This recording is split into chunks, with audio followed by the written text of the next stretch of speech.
Tim, should we tell the listeners how to join the Golf Week Amateur Tour? Yes, of course.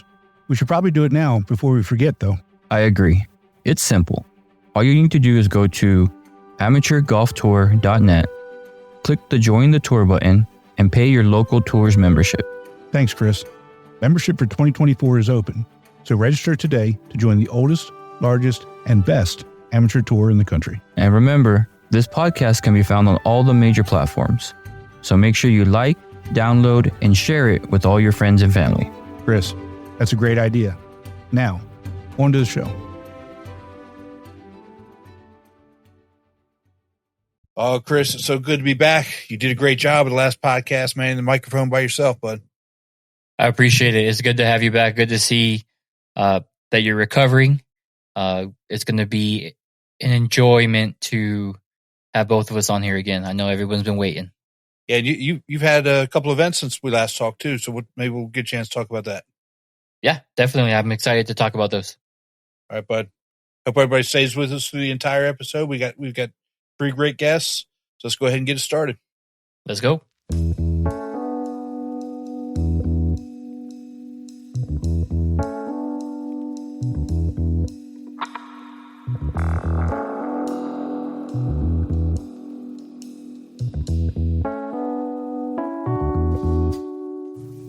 Welcome to the Golf Week Amateur Tour, the podcast.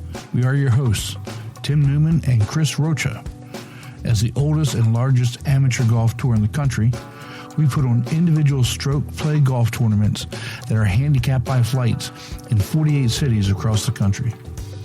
The Golf Week Amateur Tour, where amateurs play like pros.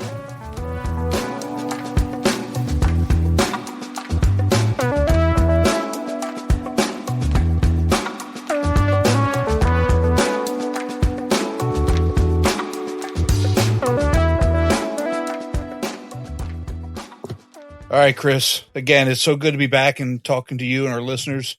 You know, for those of you that don't know, I had knee replacement surgery a couple weeks ago, but I'm up doing my rehab and really doing well. But I did want to thank everybody who reached out, you know, via text, phone, email, with all the well wishes. You know, I really do appreciate it, and it means a lot.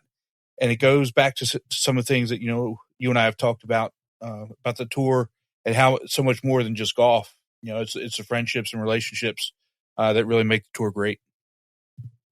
Yeah, it does. I'm not going to lie. It was a little weird looking at my face and talking to myself. I'm so glad to have you back. But, main thing is get better as quickly as you can. And your health is important. You know, the podcast is on that back burner, and I'll take care of it as long as we get you back up and running, literally up and running, hopefully.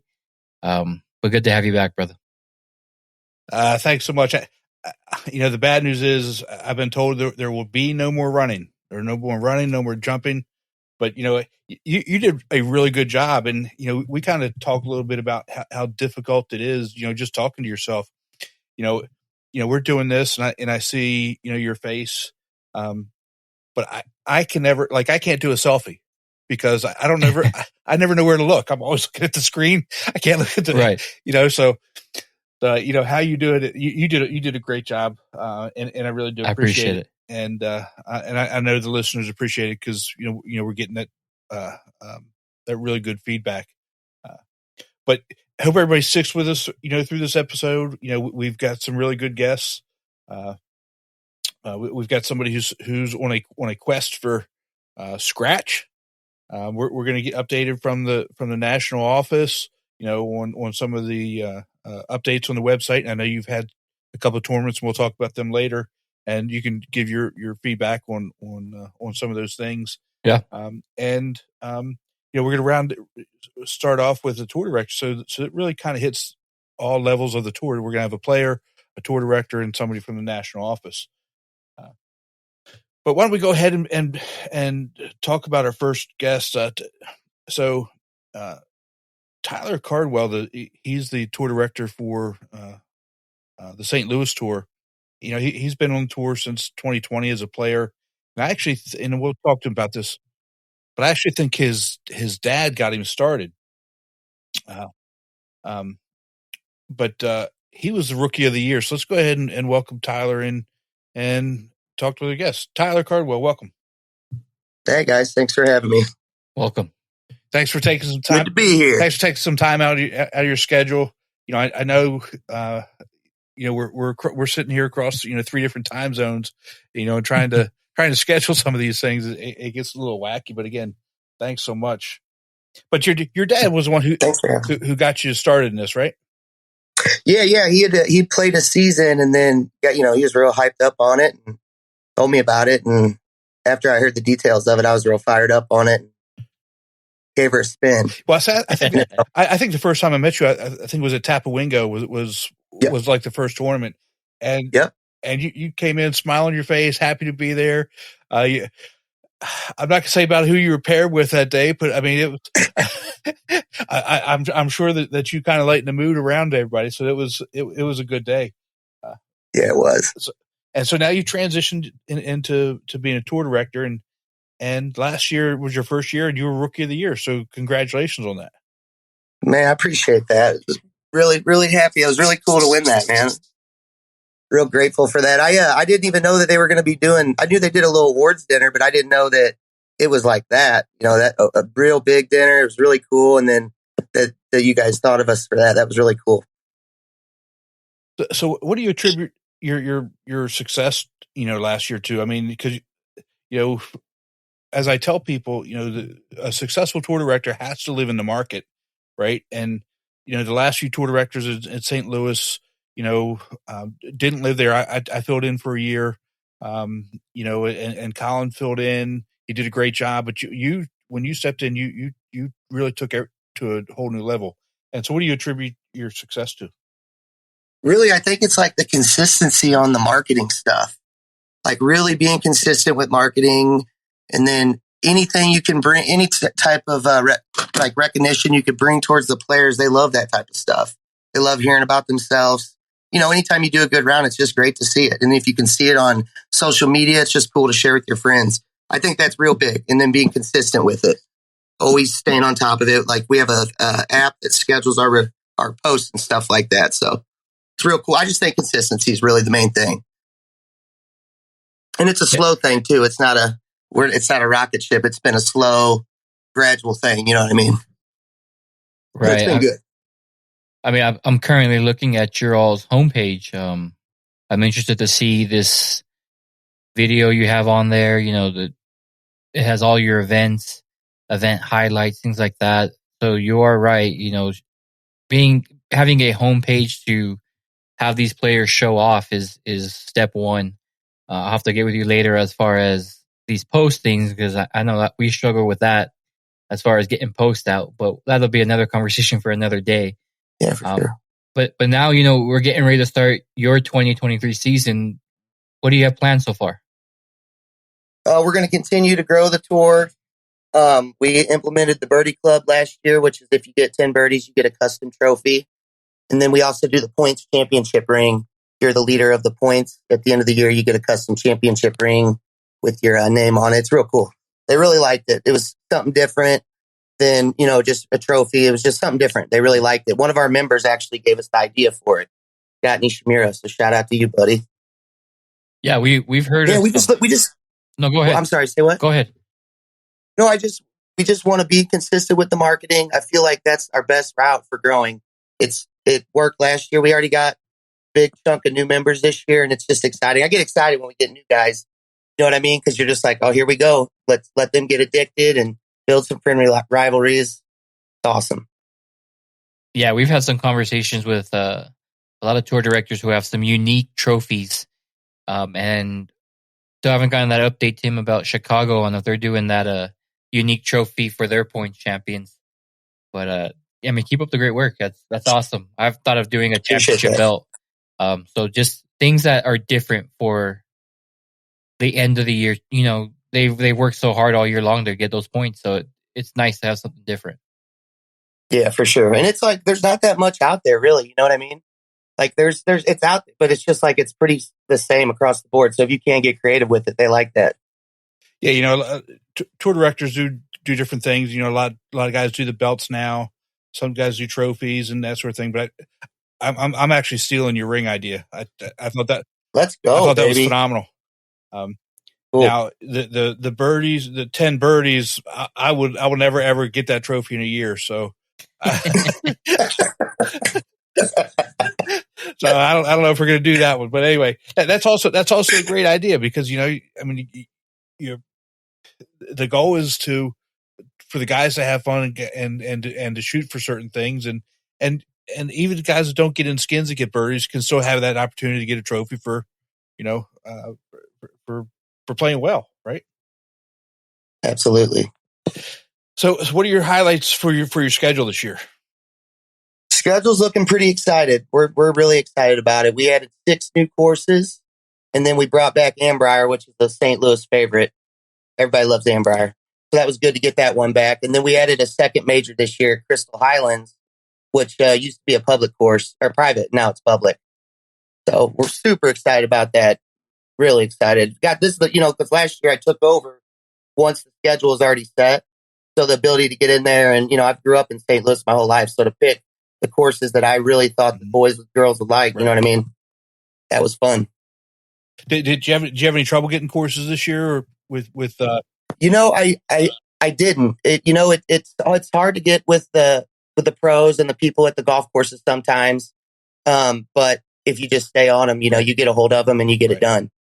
Really all it was. Yeah, it wasn't too bad. Wasn't too bad at all. That's awesome. Yeah, man.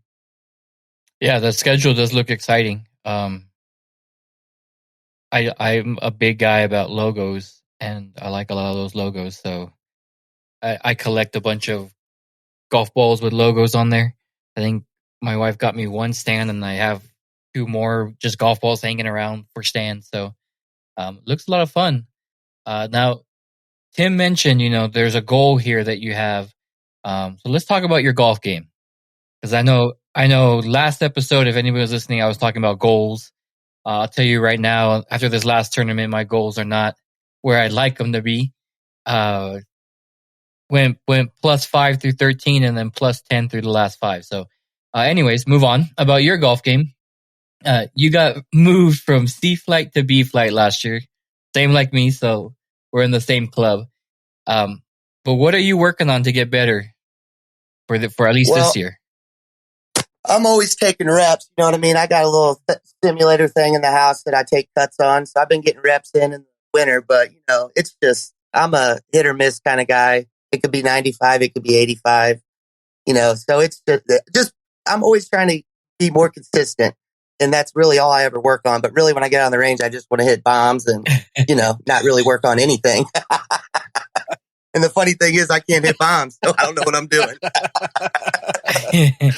Yeah.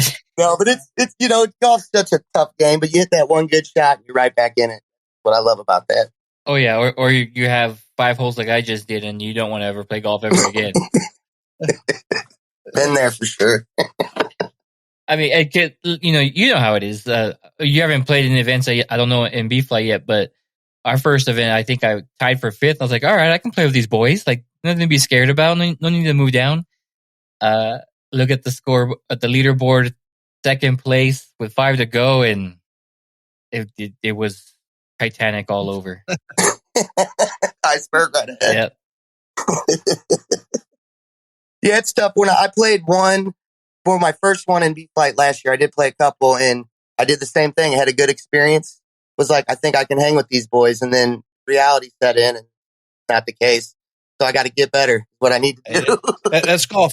So maybe that's golf, though, right? I mean, it is what it is. You're right, absolutely. As long as you're out there having fun, and that's all you can do.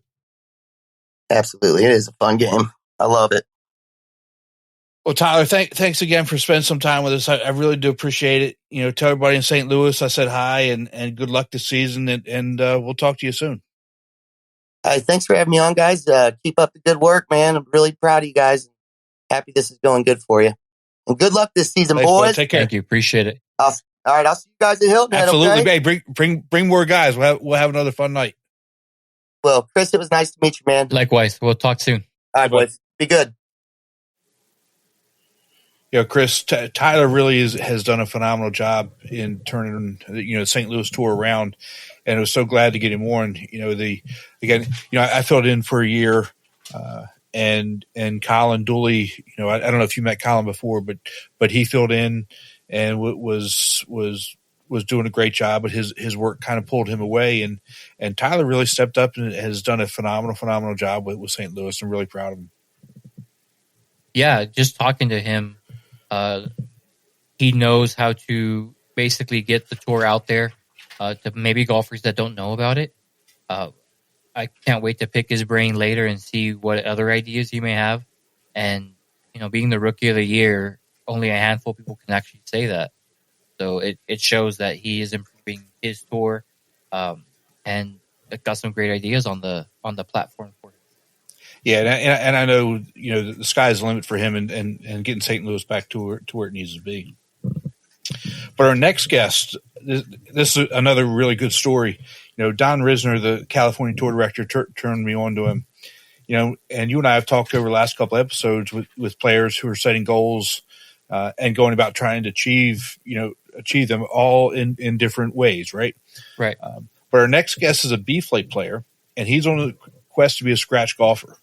He has his own YouTube channel, and I'm hoping he's going to tell us about it, where he's chronicling his journey. This is his first year on tour.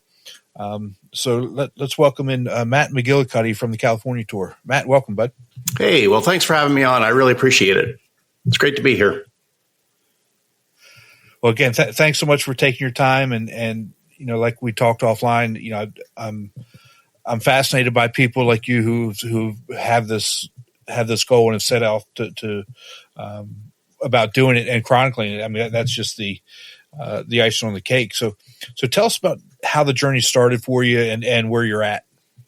Well, I've been playing golf for decades, really. I mean, mostly company golf. Never took lessons, and just kind of got out there and just kind of beat the ball around and enjoyed the game so much. And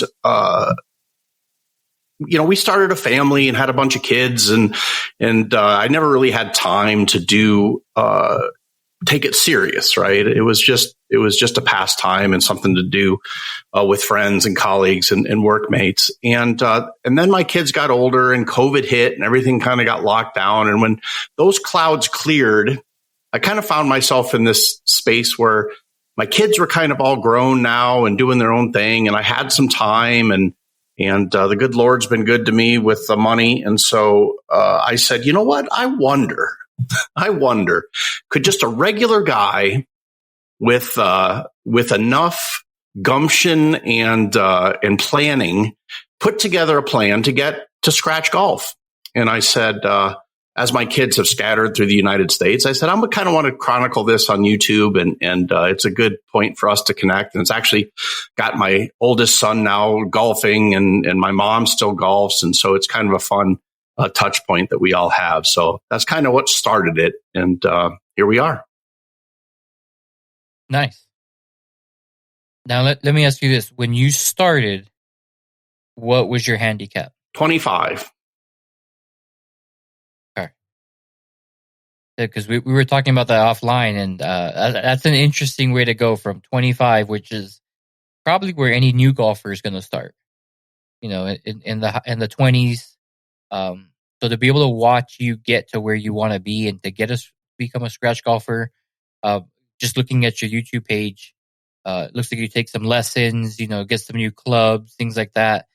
What kind of help the average golfer kind of have maybe a game plan already as where to go to get to what they want to do? Yeah, I think it's the rare person that is just born with a golf swing, right? It seems to me to be one of the most unnatural movements to hit a golf ball consistently in a way that you want to do it.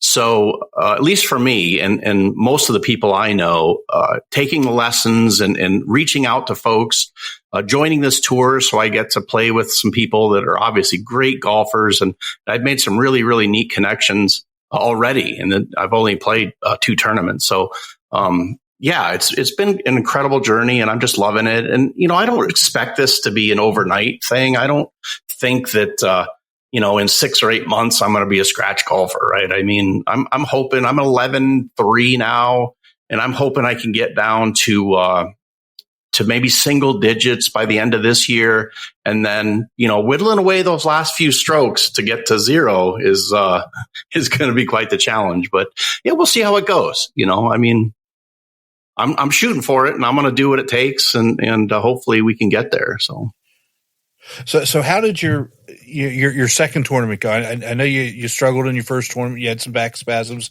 How did your second tournament go? Oh, I loved it. I didn't play particularly well. Being the first tournament, I didn't think I was going to have any nerves happening, but I think I did. I kind of blew up on the front 9, but then I settled down and shot pretty well on the back, and I kind of finished middle of the pack, which I was pretty happy with that. I think I mean, I'm not that interested in being a tournament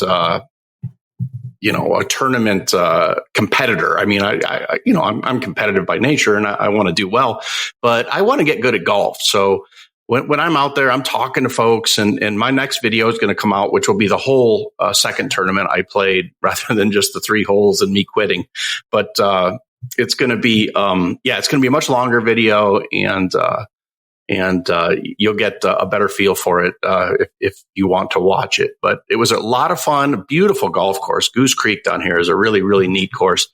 And so I'm playing another one next weekend on the 11th. And then I'm going to do the Prim double day, you call them majors, I think, the 2-day events, the first week of March. So those are the 2 I'm aiming at, and hopefully I do much, much better. Let's take a quick break and hear from our sponsor, Srixon. A great iron set needs more than good looks. It's got to be fast and got to be pure. But good looks never hurt either. The all-new ZX Mark II irons from Srixon. Nice. So let me ask you this: while you're at the tournaments, or when you're ever playing golf recording, are you the one recording, or you have somebody that records for you? No, sir. I have a videographer that has agreed to pursue this passion project with me, and he's really, really excellent.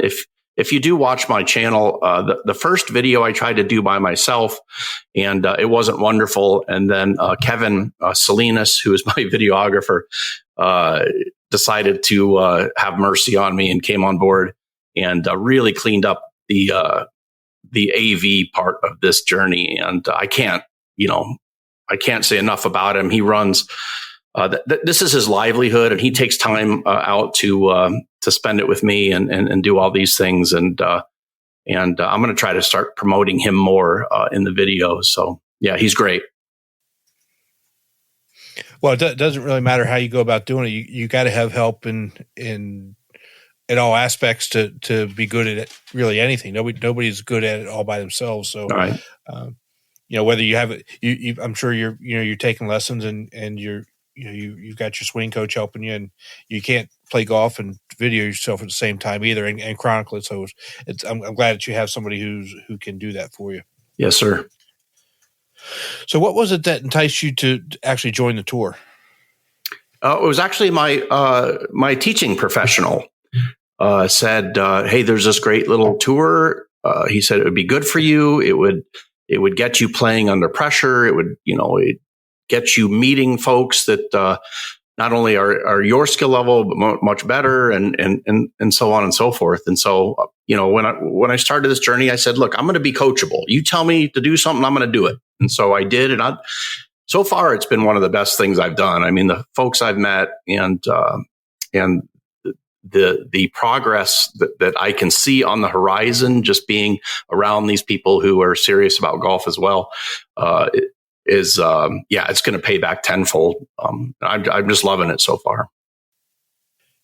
Yeah, what you're going to find on the tours, you get people from all walks of life. You got guys that that are out there to compete and to win, all the way to guys that just want to go out with different players and have fun.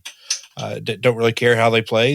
You just want to go out and play different courses, have fun with a bunch of guys. And, that's the beauty of the tour. You can compete against everybody along the entire spectrum, and everybody gets out of it with what they want to get out of it. Yes, sir. No, it's been great. And I can't say enough about it. I'm loving it so far. So that's good to hear. So outside of your goal of being a scratch golfer, which I think it's awesome. My that's one of his goals. And I guess I'm his mental coach without him knowing it. Nice. If he's not listening. But besides that, what other goals would you might have this year for either on the tour or, any other personal goals that you might have golf related? Yeah. So I'm going to try to play at least one event a month.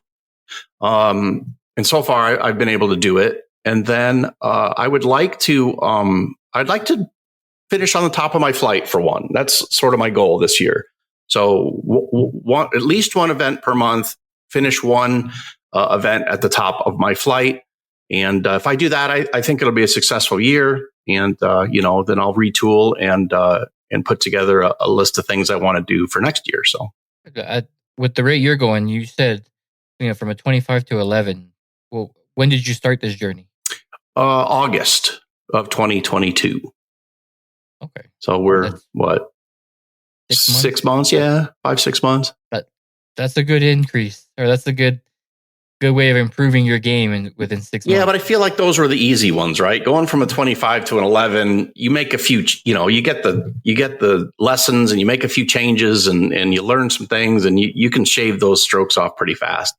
I've been finding that I'm been stalled here. I sort of am waffling between 11 and 13 for the last probably 6 weeks. But yeah, I mean, well, I'll just have to reach that next plateau, right? I mean, one of the guys I've been playing a lot of golf with is one of the championship golfers named Randy Merrill, and he's been super helpful and given me a lot of encouragement and talking about the pieces are all there. You just got to put them together, and once you do, you'll be able to repeat it. And he's like, just stick with it. So. Yeah, so I'm going to do that, and I don't get frustrated. I mean, I really like this game, so even when I don't play well, I'm still kind of having fun, So yeah, well, I think one of the things that helps people get from that 11 and shaves you down is when you're playing tournament golf, you learn course management, as opposed to you're not always going to be hitting driver. You're not always going to be trying to aim at the pin. There are times that you're going to want to lay up, or times you're going to want to aim for the center of the green. Take your par and move on. Not yes, sir. Trying to be the the birdie king. Yep. And work on a short game. I lived in Arizona for a short amount of time, and I joined a club. And at every Sunday they had a mini tour skins game. Guys from mini tours would come and play a skins game, and it was $50 to get in the game. And I knew I wasn't ever going to win any money, but I just wanted to go out and play with them. All right. And these guys bombed it, but they couldn't chip and putt to save their life. And they said, I got to go to the range. I said, no, you got to go over to the chipping area. You got to go putt. And it's not, and Chris, we'll that's talk about been a big shift for me as well. I, with that injury, especially because when I first started this journey, I was just hitting tons of balls, and I said, okay, I can't do that. It's too rough on my body. And so I've been spending a lot of time in the putting green and chipping, and I'm seeing improvement there. So yeah, I love that. I think you're right on. And that's what everyone says when I ask them, right? Because part of my sort of shtick is I'm like, do you think I can get there? And they're like, yes. And then whenever I ask them what I need to work on, they say short game. It's all short game. I mean, these are scratch golfers telling me that. So I'm like, all right. So I'm trying to spend at least 50-60% of my time chipping and putting now. So, Chris, I think we're going to do a segment in the near future on my pet peeves with golfers. And I'll give you some of my philosophies and some of the things I just shake my head at, but that's one of them. You don't have to spend hours and hours and hours with your driver that you're going to hit maybe 8 or 9 times. Mm-hmm. around. But anyway, Matt, I applaud you. Are we going to see at any of the regional events or national championship? I'm hoping. So I'm going to do the Prim, which I think is regional, right? The Prim event. It's on the 4th and 5th. Oh, I think that's just a major for. Oh, that's a major. California. Okay. So I guess I don't know what the regional events are. What's the next regional event?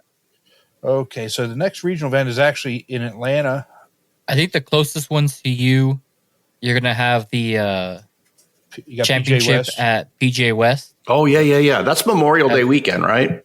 Right. Correct. Yeah. So I'm thinking about that one. Why that might have to get wife approval, right? So we'll have to see.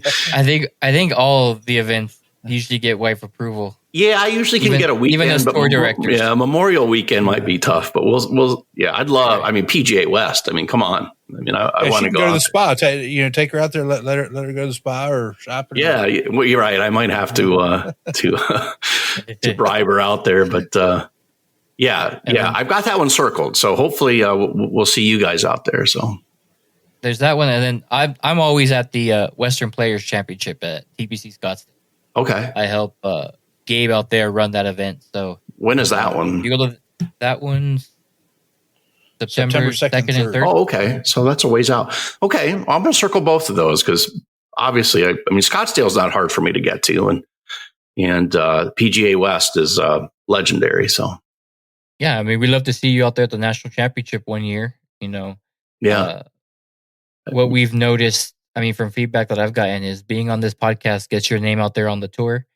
And then you get a bunch of compliments or questions when you're out there at nationals when everybody's out there. So if you do come out, bring your Sharpie in case there's someone that wants an autograph or something. Yeah. Because I know me and Tim got nonstop. You're the podcast guys. Okay, great. That. Yeah. Well, you guys are famous. Yeah. Yeah, we're famous. All right. Well, Matt, you want to tell everybody what your YouTube channel is? Yeah, so it's called Quest Golf. So just like a Quest Golf, if you search that, I have a little thumbnail animation, looks just like me. So, a handsomer version of me, and yeah, if you want to check out the journey, and obviously mash that subscribe button, that helps me maintain this channel and keep everyone involved. So thank you very much. Well, Matt, thanks again for taking some time with us tonight. I really do appreciate it, and I wish you all the best. I appreciate you guys. Much love. All right, take care. Have a good one. Tim, what a great interview with Matt McGillicuddy. I mean, it's just a great guest to have on tour. I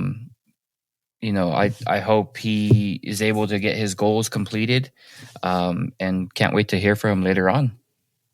Yeah, I was so glad that he could spend some time with us. And, a lot of the guys on tour, they say they want to be scratch golfers. They say they want to get better.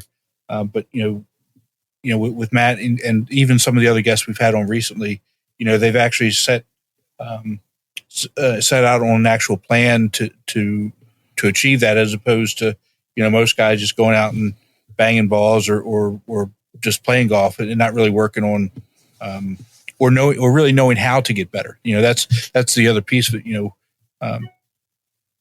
If they don't know how to actually improve or what steps to take, you really kind of get stuck. But like I said, these last few guests that we've had on have made goals and are actually taking those steps and getting some of the coaching that they need to achieve those goals.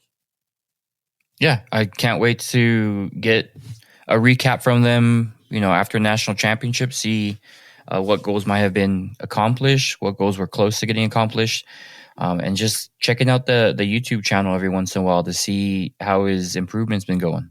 Yeah.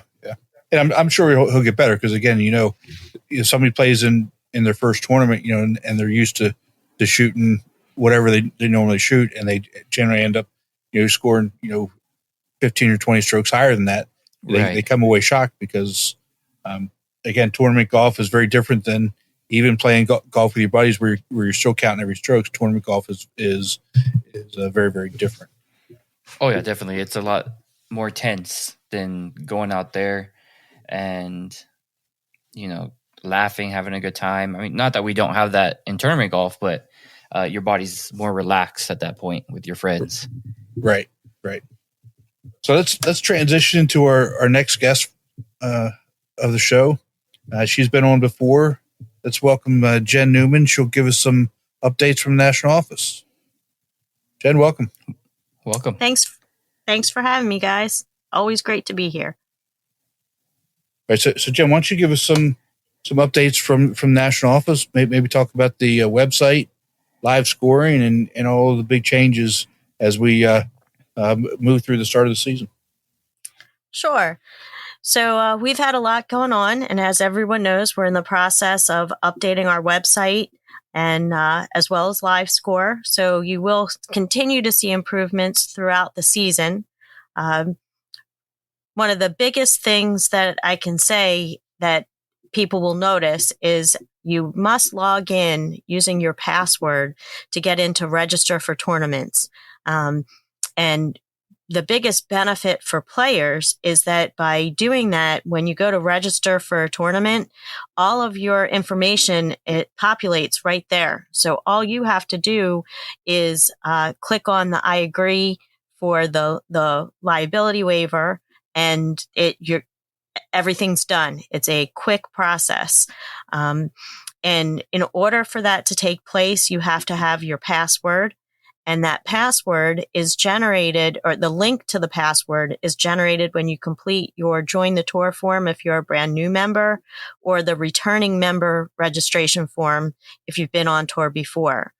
If you've already done that, and for whatever reason you didn't see that link for your email to set the password, or you had any issues with it whatsoever, you can simply go to the login, which is at the top right-hand corner of the website. There's a little circle with an icon that looks like a person, and you click on that and use the forgot password link, and you'll put in your golfer ID number. And if you don't know that number, that's always listed on the paid member site. So for your local tour, you just click on your paid member list. You can get your golfer ID number, put that in, and again, you'll be sent a link to your email and generate your password. It's a pretty easy process. If you do have any trouble, you can reach out to your local tour director, or you could email support@amateurgolftour.net, and I'll be happy to help you with that process. Jen, now that they're registering for tournaments through there, I've seen it a couple times. If some of the information's wrong, let's say, they're a returning member and the email's different now, how can they go about getting that changed? Let's take a quick break and hear from our sponsor, Srixon. ZX Mark II drivers are for major players, major winners, major power. All new ZX Mark II drivers, only from Srixon.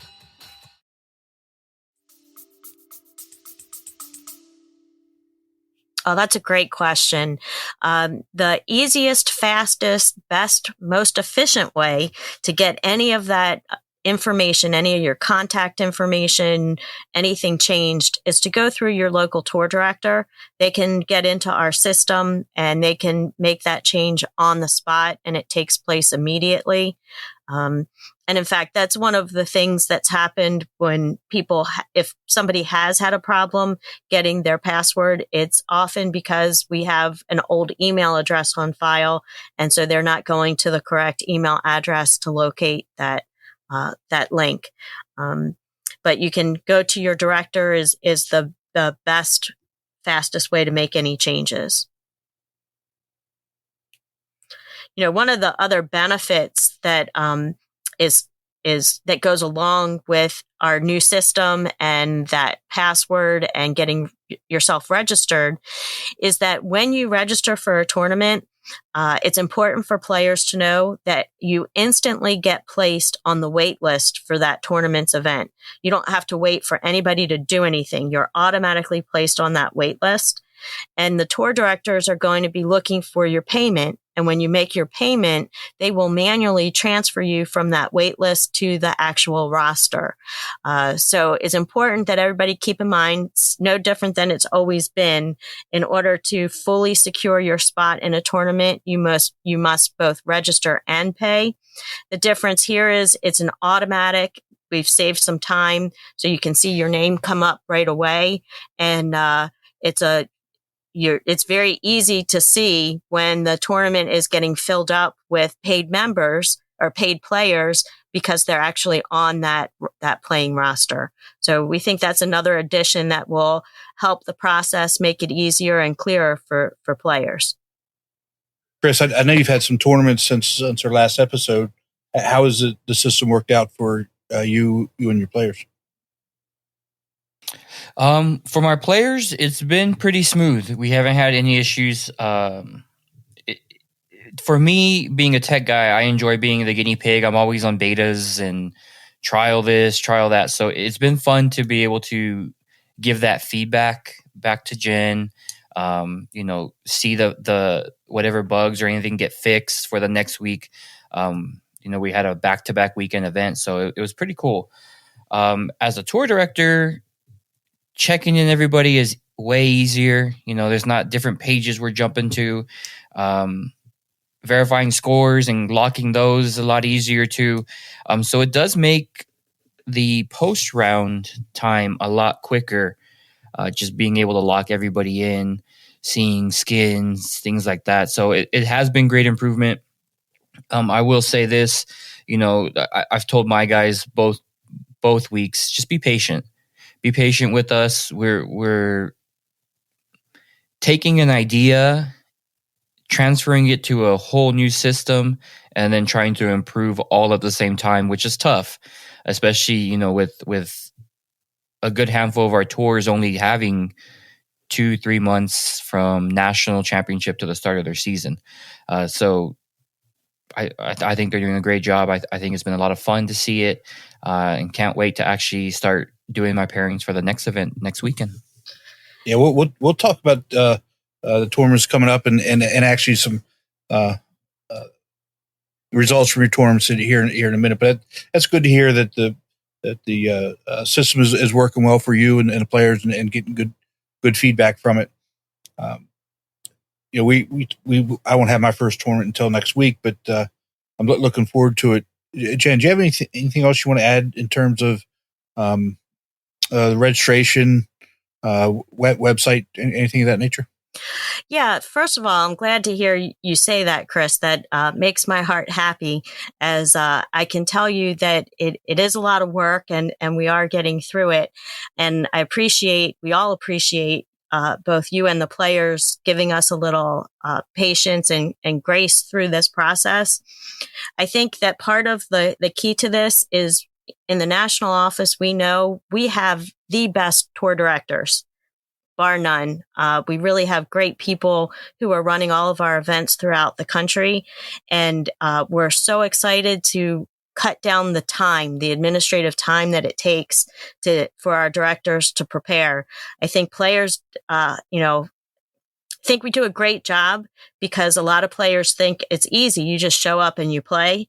And everybody who's involved on running the events know that it's a whole lot more that goes into it. So, and our tour directors make it look easy for players to think that. So we're excited to be able to drastically cut down the amount of time that it takes our directors to prepare both in advance and after the fact to wrap up. And in time, what we expect to see happen is that extra time can go right back to the players and will result in a better experience for them. Eventually, and I don't want to give away too many secrets or where we're headed, but I can tell everyone that, we're just in the beginning stages right now. So live score, we still have things that, our players are used to seeing and our tour directors are used to having, and they will be put back in. It's just we're getting the basic part done first, making sure we work out any of the issues that we have, build up that process so then we can expand. We'll get some of the other features like the prize cut line that'll show up and the scrolling leaderboard and, all of those things, those bells and whistles will come back. And then in time, the next phase will be that on the website, the players will be able to see information and have a different experience on their end. And that's the part that I think is one of the best things. Now, whether that's going to be later this season, next season, I don't know where in the timeline that is. But as Chris said, this is a big vision. There are so many pieces that are involved with this, and the end result is going to be like anything else that we do. The players will love it. It will add to the experience. And again, it just goes back to being part of the oldest and largest amateur golf tour. We're just going to keep improving and getting better with time. It's been an exciting time. For all the listeners, whether you've had events or not, what I tell my guys is just like you memorize your phone number, your address, maybe your social security number, memorize your member ID, because you're going to need that to log in for everything. But it makes it so much smoother when you start using the system. So if you haven't had an event yet, at least have that ready to go, because that's all you need, at least for live scoring. So, Jen, thanks so much for taking some time out of your day to join us and give us these updates. And I know our members across the country and tour directors across the country really do appreciate you and the rest and the rest of the team in the national office and the work and support that you're giving all the tour directors and members. Well, thanks for saying that. And on behalf of everyone, we appreciate, and it's an honor and a privilege to work with so many great people across the country, both as tour directors and our members. So I'm happy to help. And again, thank you and wish you all a great season. All right. Thank you. Take care, and we'll talk to you soon. Okay. Bye. It's always good to have, somebody from national office on to really kind of, give us an update of what's going on across the country, so everybody can see and hear and get information, all from the source, right? So that when we go out and we talk to our players, it's all coming from that one main source. Yeah, for sure. It's what we started this for. This podcast was to give the information to the members. A lot more than we could in an email. Right. Because if we put all this in one email, nobody would read it. It'd be too long. But if you can listen for 10, 15 minutes on this one segment, you're going to get all the information you have and maybe answer some of the questions that you've been nervous to ask. Right. So I think we're doing what one of our goals was to be able to get that information from the national office to the members. And again, it's good information, especially the idea of, how you go about registering for tournaments and what those changes, mean, not only for the player, but the ease of registration, takes care of that liability waiver. You show up on the who's playing list right away, all those things that, we constantly get questions about. So it's, again, I think some of those changes are phenomenal, and our players are really going to like as we move forward. Yeah, I don't know about you, but the week before my first event, I had emails like crazy asking how to register, how to do this. So being able to have that conversation now for the tours that haven't started, it's going to make their lives easier. And, as directors, just not having to go to two different systems that add players into tournaments and then the live scoring and the backstage stuff that nobody sees, it's improvement all around. Just a great experience. Yeah. So you've had 2 tournaments since we last talked? 2 tournaments back-to-back Saturdays. All right. So tell us about them. Where'd you play? How'd you do? How the players do? How they like it? Yeah. So we had over 50 players both events, which was pretty cool to see. Usually we have our kickoff classic at this course in Las Cruces, Sonoma Ranch. 1,000% improvement on the course conditions than the previous year. They just got new ownership, and the plans that the course has that they've been telling me are just gonna enhance that course like crazy. But we had we had a good show of winners. Champ Flight, Mr. Ernest Dominguez, he went +2. Actually birdied hole 18, which a par probably would have put him in a playoff. So that was good to see. A Flight, Jacob Howard, also +2, but it was a shootout all day for that. I mean, anyone could have won that one. B Flight, Mr. Mark Goodwin, I got the privilege to watch him play. I played with him that day. Couldn't miss a shot. It just was very nice to see. C Flight, Mr. Orlando Almeida won that one. He was really close for most of the day, and then pulled it out at the very end, last hole. I think it was a 4-person playoff at one point, going into the last couple holes. And then D Flight, Ken Copeland would take the victory by 1 stroke. So I mean, it was close competition all day long. Great thing about that was shotgun start.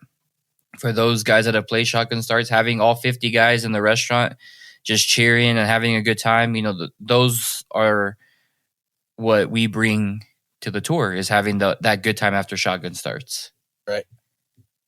How did you play? I played decent. First true event I took in B Flight, went in no expectations, ended up 5th place. I think I was 5 shots back. So can't complain. I was actually really happy with the way I finished. It was a good way to start the season. Good. And next event?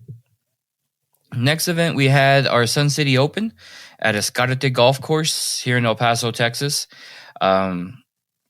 Good conditions, good course conditions, but these greens, I mean, let me tell you, lightning fast and turtle back. So if you don't, right now in these conditions, you can't stick it on the green. You got to go for the front of the green and hope it rolls and stays on. But it was a lot of fun. Champ Flight, Abdul Mercado ended up beating James for a +3 on the day. A Flight, we ended up having Jacob Howard again, so he went back to back both weekends. That's a good way to start the season. That's a great way to start the season, and that one went into a playoff, first playoff of the day, 2-hole playoff, and I believe he won with a birdie on that hole. B Flight, Mr. Guarencio Pavia took the victory by 1 stroke there.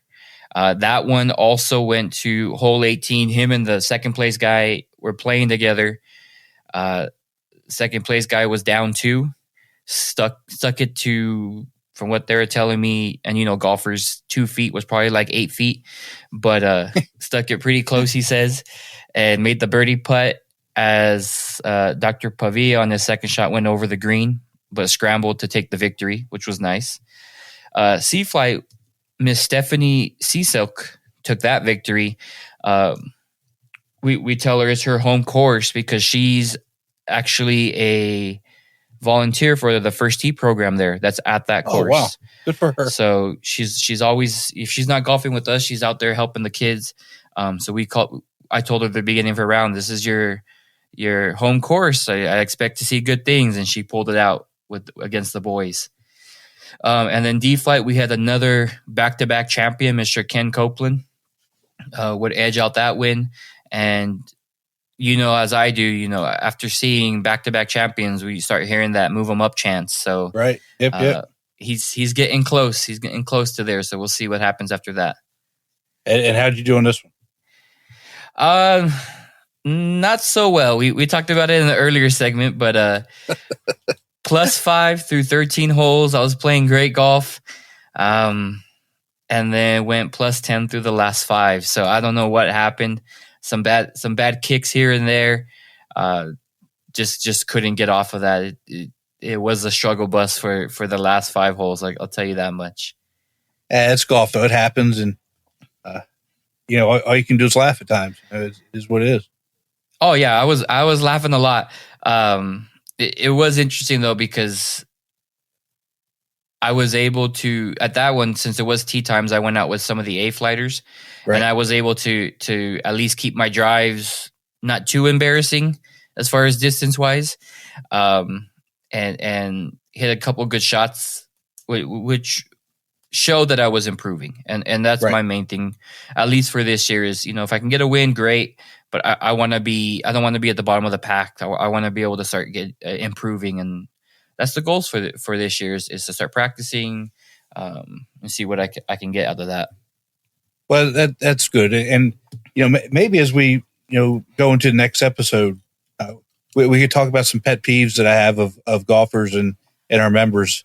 You just brought up one of them about driving and distance, and we won't talk about it now, but maybe we'll talk about it next episode.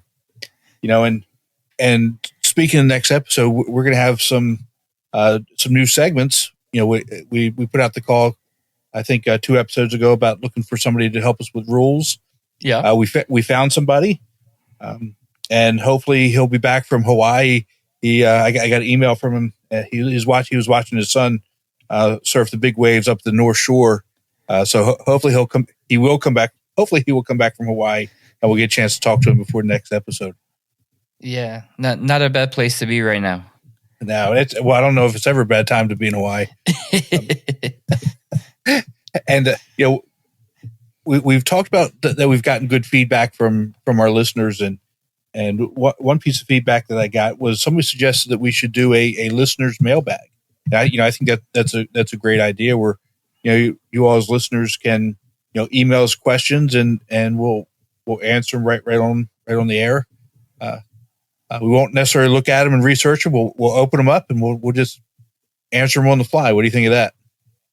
No, I like the idea. It kind of lets our listeners get to know us as people, not just podcast hosts. So it'll be a lot of fun. I'm excited.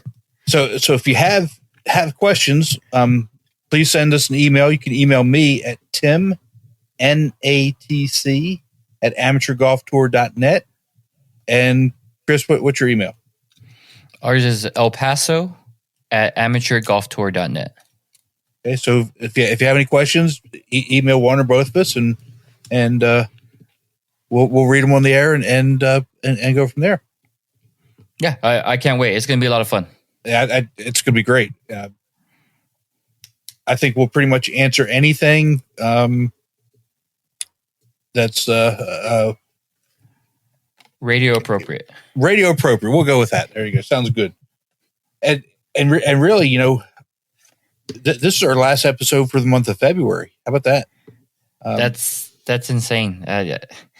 Yeah, we were just talking about how my season's about to start, and now we're already in March.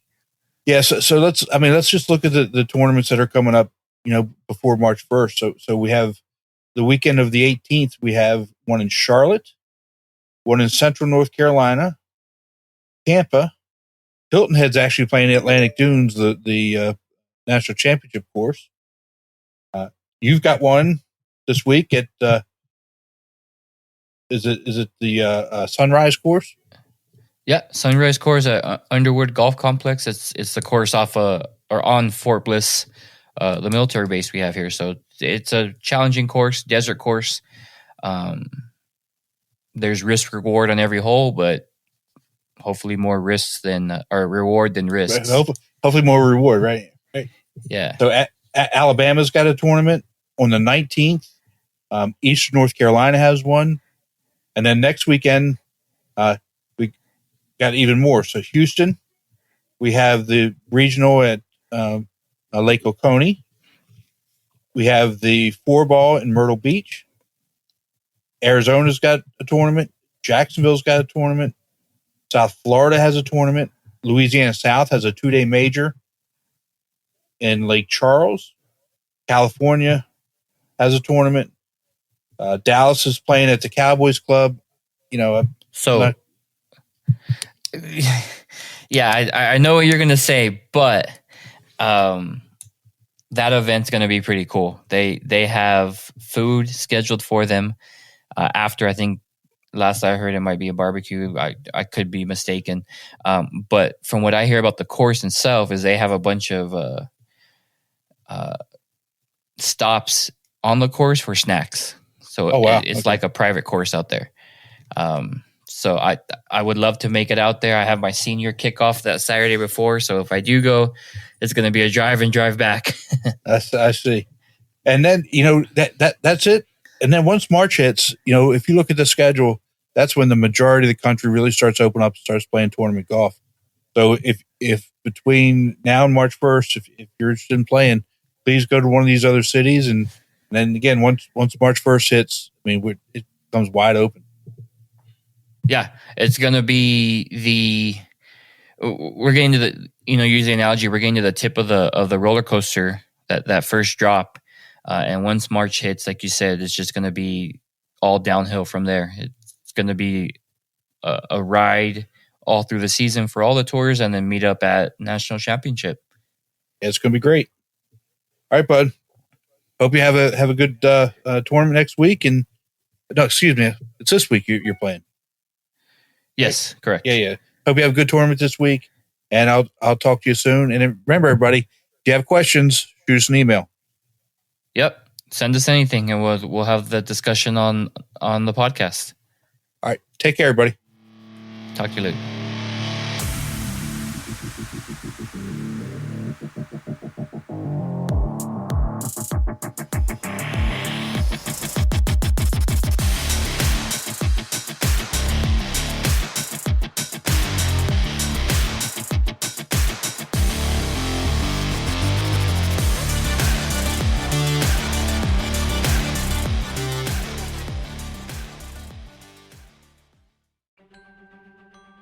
Chris, we didn't do it again. What didn't we do? We didn't say how to join the tour. That's right. It's simple. All you need to do is go to amateurgolftour.net, click the Join the Tour button, and pay your local tours membership. Thanks, Chris. Membership for 2024 is open, so register today to join the oldest, largest, and best amateur tour in the country.